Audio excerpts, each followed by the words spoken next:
Chairman ज़िला council catch Mir होतमान Bloch का अफसर बलोची बाज़ार में कौमी हाउस आमद।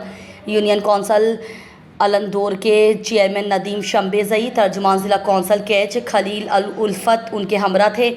अफसर बलोची बाज़ार में चेयरमैन ज़िला कौंसल कैच मीर होतमान बलोच ने मारूफ शख्सियत पीर मोहम्मद कौमी से उनकी अहलिया, प्रेस क्लब के साबिक सदर लाल बख्श कौमी से उनकी वालदा माजिदा की वफ़ात पर उनसे और ख़ानदान के दीगर अफराद से इज़हार ताज़ियत किया और मरहुमा की बुलंद दर्जात और इसाले सवाब के लिए फातह पढ़ी और हमदर्दी का इजहार किया और कहा कि इस दुख की घड़ी में वो उनके गमे बराबर के शरीक हैं। इस मौके पर यूसी चेयरमैन मीर मज़ार रहीम, मीर अनवर साजिदी और कौमी हाउस के दीगर अफराद भी मौजूद थे।